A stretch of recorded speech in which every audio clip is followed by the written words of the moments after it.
आपकी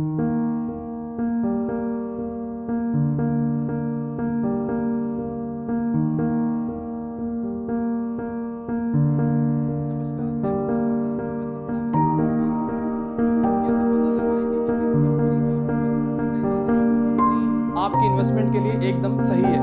कैसे किसी कंपनी की कुंडली को आप एनालाइज कर पाएंगे, देख पाएंगे, परख पाएंगे ये कंपनी आपके निवेश के लिए एकदम सही है, एकदम टिकाऊ है, ये कंपनी आपको रिटर्न कमा कर देगी। तो इन बातों की हम विस्तार में चर्चा करेंगे, लेकिन इससे पहले कुछ बेसिक बातों की जानकारी होना बहुत आवश्यक है। जैसे कि नंबर 1, जो भी कंपनी में आप इन्वेस्टमेंट करने जा रहे हैं, यानी जितनी भी कंपनीज में आप स्टॉक मार्केट में इन्वेस्टमेंट करते हैं वो पब्लिक लिस्टेड कंपनी होती है। मतलब कि क्या, पब्लिक लिस्टेड या प्राइवेट लिमिटेड, दोनों में बहुत बड़ा फर्क है।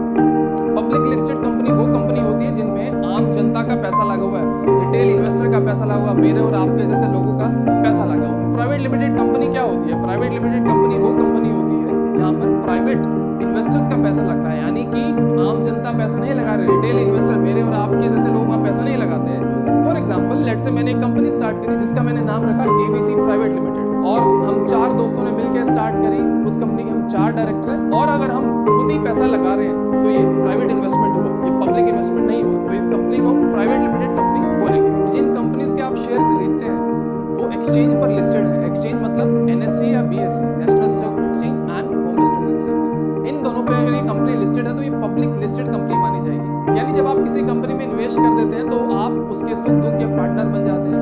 कंपनी का सुख दुख आपका सुख दुख बन जाता है। जैसे ही कंपनी अच्छा परफॉर्म करेगी, कंपनी मुनाफा कमाएगी, आपके शेयर की वैल्यू बढ़ेगी। जैसे ही कंपनी बुरा परफॉर्म करेगी, उसको लॉसेस होते हैं, तो आपके शेयर की वैल्यू घटेगी।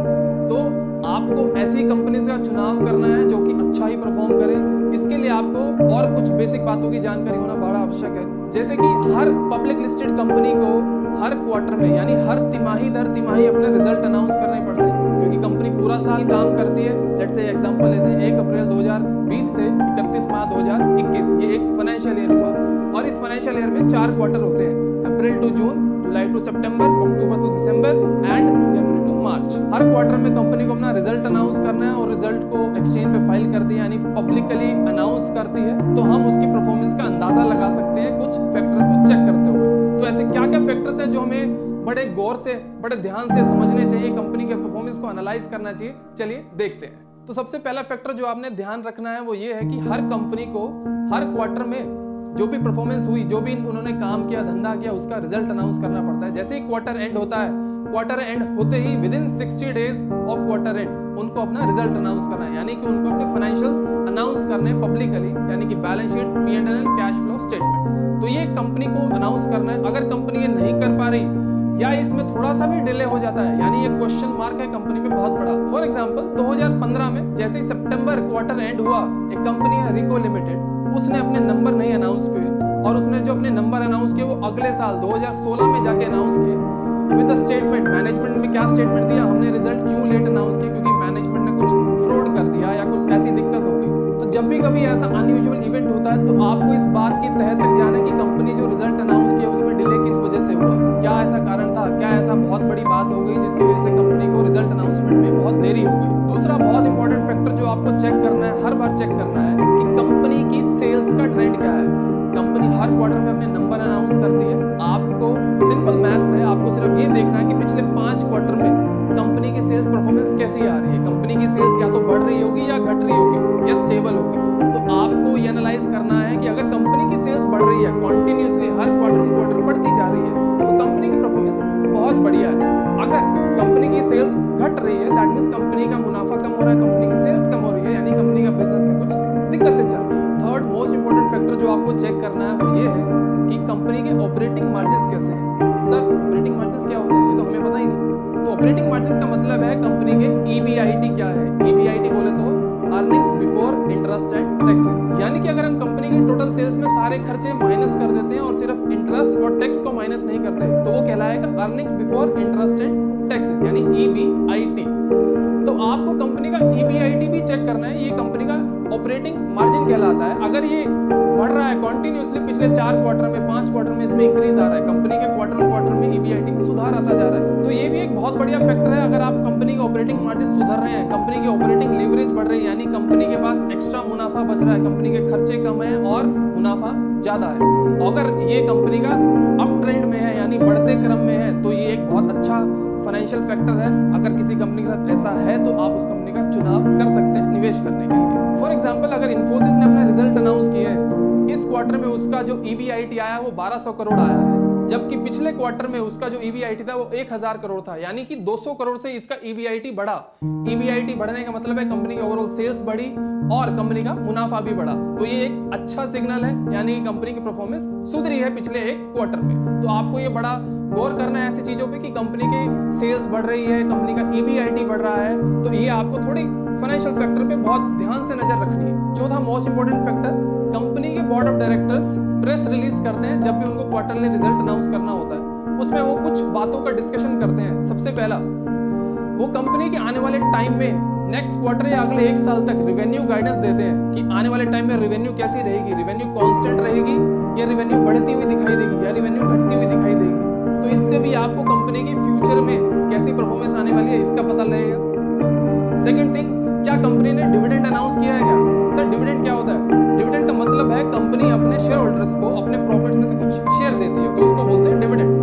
अगर कंपनी अपने शेयर होल्डर्स को डिविडेंड बांट रही है यानी प्रॉफिट का कुछ पोर्शन बांट रही है, दैट मींस कंपनी के पास पैसों की कोई दिक्कत नहीं है, यानी कंपनी की फाइनेंशियल कंडीशन अच्छी मानी जाएगी। तीसरा, अगर वो डिस्कशन करेंगे तो ये होगा कि कंपनी का एक्सपेंशन प्लान्स क्या है, क्या कंपनी कहीं इन्वेस्ट कर रही है, क्या कंपनी अपने कहीं स्टोर आगे खोल रही है। अगर कंपनी ऐसा कर रही है दैट मींस कंपनी के पास पैसा है, तभी वो एक्सपैंड कर रही है, तो ये एक बहुत अच्छा साइन माना जाएगा कंपनी के परफॉर्मेंस पॉइंट ऑफ व्यू से। इसके अलावा आपको क्या देखना है, कंपनी के प्रोमोटर्स का share holding pattern, that means जिन लोगों ने कंपनी स्टार्ट करी उनका शेयर होल्डिंग पैटर्न क्या है, क्या वो कंपनी के शेयर्स और खरीद रहे हैं या होल्डिंग बेच रहे हैं। अगर वो शेयर्स खरीद रहे हैं दैट मींस वो कंपनी में इंटरेस्टेड है, उनको लगता है आने वाले टाइम में कंपनी ग्रो करेगी, तभी उनके शेयर्स के पैसे बढ़ेंगे, तभी उनकी वैल्यूएशन बढ़ेगी। अगर वो ऐसा खरीद रहे हैं शेयर्स तो ये एक अच्छा साइन है। अगर वो अपनी होल्डिंग बेच रहे हैं दैट मींस ये बहुत बुरा साइन है, कंपनी के प्रोमोटर्स ही कंपनी में इंटरेस्टेड नहीं है। तो बात ये आप पूछोगे कि भाई हम ये सब इंफॉर्मेशन देखेंगे कहां से? आपने कुछ नहीं करना, सिंपली moneycontrol.com पे जाना है या गूगल पे टाइप करना है जिस भी कंपनी ने रिजल्ट अनाउंस किया उसका नाम। लेट्स से इन्फोसिस ने रिजल्ट अनाउंस किया, इन्फोसिस क्वार्टरली रिजल्ट, तो जैसे ही आप सर्च करोगे आपको moneycontrol.com या कंपनी की वेबसाइट का ही लिंक मिल जाएगा, जहां पर आप पूरा वो कमेंट्री, पूरा वो गाइडेंस, पूरा बैलेंस शीट के अंदर A to Z डिटेल्स में आप चीजें देख सकते हैं। फिफ्थ मोस्ट इंपोर्टेंट फैक्टर जो आपको ध्यान में रखना है, कंपनी का EPS। सर EPS क्या होता है? EPS मतलब है अर्निंग पर शेयर, यानी कि अगर आप कंपनी के शेयर होल्डर हो तो आपको पर शेयर कंपनी क्या कमा कर दे रही है। यानी कि अगर कंपनी की रिवेन्यू में से सारे खर्चे माइनस कर दें, इंटरेस्ट माइनस कर दें, टैक्स माइनस कर दें, जो नेट में बचेगा यानी कि profits available for equity share holder, उनको अगर नंबर ऑफ इक्विटी शेयर से डिवाइड करें तो आता है अर्निंग्स पर शेयर। तो जैसे हमने सेल्स का ट्रेंड देखा था कि सेल्स का ट्रेंड बढ़ते क्रम में है, घटते क्रम में है या स्टेबल है, तो आपको कंपनी का EPS का ट्रेंड देखना है। अगर कंपनी का EPS क्वार्टर ऑन क्वार्टर बढ़ रहा है, अगले पिछले 5 क्वार्टर से कंपनी का EPS कंटिन्यूअसली बढ़ रहा है, यानी कंपनी बम्पर प्रॉफिट्स कमा रही है, कंपनी का मुनाफा जबरदस्त हो रहा है और कंपनी बहुत ग्रो करेगी, कंपनी का शेयर भी बहुत भागेगा। तो ये बहुत इंपॉर्टेंट फैक्टर है। अगर आपको लगता है कहीं कि कंपनी की EPS में बहुत सुधार आया है पहले से, या कंपनी का EPS कंटिन्यूअसली बढ़ रहा है, तो आप उस शेयर में अवश्य निवेश कीजिए। तो मैसिव एक्शन प्लान क्या है? आपने क्या करना है, आपने moneycontrol.com पर जाना है। आपको मैं 3 कंपनीज के नाम बता रहा हूँ, Infosys limited, HDFC bank and Reliance Industries. इन तीनों को आप स्टॉक सर्च कीजिए moneycontrol.com पर। जैसे आप स्टॉक सर्च करेंगे वहां पर आपको मेन्यू बार में फाइनेंशियल्स का आइकन दिखाई देगा, आप वहां पर क्लिक कीजिए। जो भी मैंने आपको फैक्टर्स बताए, EPS के बारे में बताया, रेवेन्यू के बारे में बताया, सेल्स का ट्रेंड बताया, जितने भी मैंने आपको फैक्टर्स बताए, जाके इन 3 कंपनीज का आप चेक कीजिए क्या इन क्वार्टर ऑन क्वार्टर इनका परफॉर्मेंस बेहतर हो रहा है या क्या है। तो आपको ये सारा का सारा काम, जितने भी फैक्टर्स मैंने आपको डिस्कस करे इस वीडियो में, आपको सारा इन 3 कंपनीज के लिए देखना है। तो आपको समझ में आ जाएगा कि कंपनी की परफॉर्मेंस सुधर रही है या खराब हो रही है। अब जब भी आप निवेश करेंगे तो आपको ये सारे फैक्टर्स ध्यान में रखते हुए ही निवेश करना है। तो इसलिए आपका पैसा कभी भी बिगड़ेगा नहीं, हमेशा आप अच्छी कंपनी का चुनाव करेंगे और अच्छी कंपनी में ही पैसे लगाएंगे। इस वीडियो में मेरे साथ स्टार्टिंग